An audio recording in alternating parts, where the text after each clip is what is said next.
I had been married to my wife, Rachel, for 5 years. In the beginning, our love story was nothing short of fairy tale. So much so that I proposed to her just 6 months after we first met. Our wedding took place in Greece, and it was breathtakingly beautiful, overflowing with romance. About a month ago, my long-awaited vacation finally began, and I was determined not to waste a single moment. We booked tickets to Turkey for a 10-day getaway. The first 3 days in Istanbul were incredible. We explored various historical landmarks, took leisurely walks along the waterfront, relaxed in charming little cafes, and dined at fantastic restaurants. Everything seemed absolutely perfect, as if nothing could possibly go wrong. On the 4th day, Rachel decided she wanted to visit a nightclub, dance, have some drinks, and just enjoy herself. Initially, I was on board with the idea, but as the evening approached, I was hit with a splitting headache. I felt so miserable that even the thought of stepping out of our hotel room seemed unbearable. Meanwhile, Rachel was already dressed to impress, wearing a light, summery dress with her hair and makeup flawlessly done.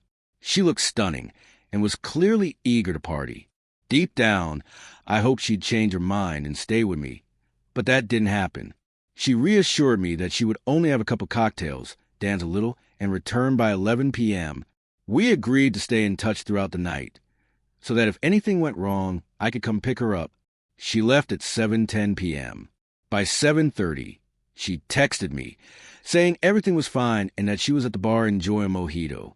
At 8:40, we checked in again. She mentioned she was on the dance floor, finishing her second drink and still feeling great. Another 40 minutes passed, and I messaged her again. This time, there was no reply. My text remained unread. I tried calling her. No answer.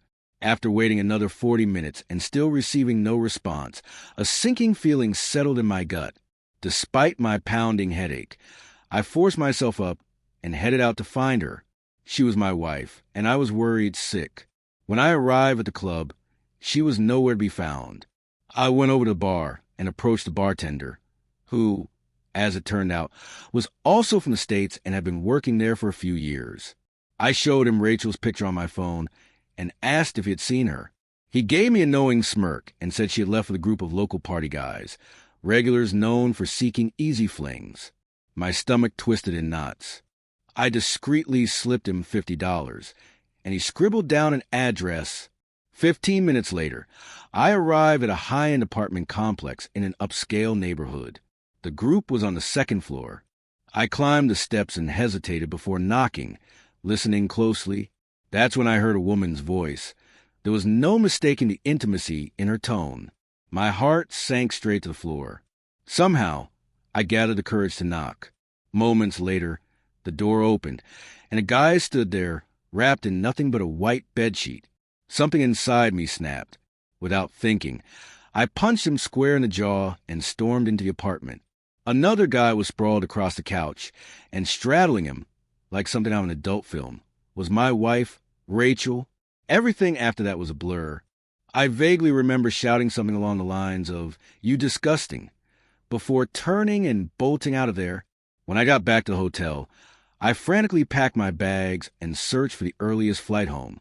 About 40 minutes later, Rachel returned, her face soaked in tears.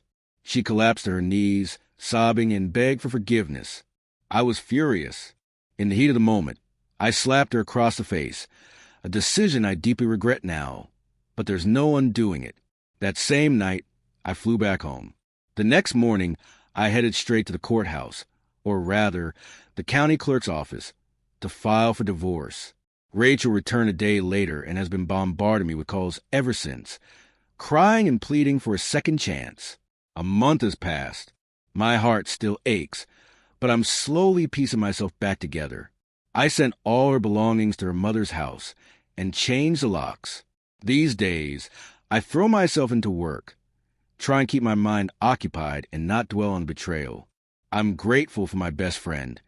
He has been my rock through all of this. Honestly, I'm just counting down the days until the divorce is finalized so I can finally be free of this nightmare.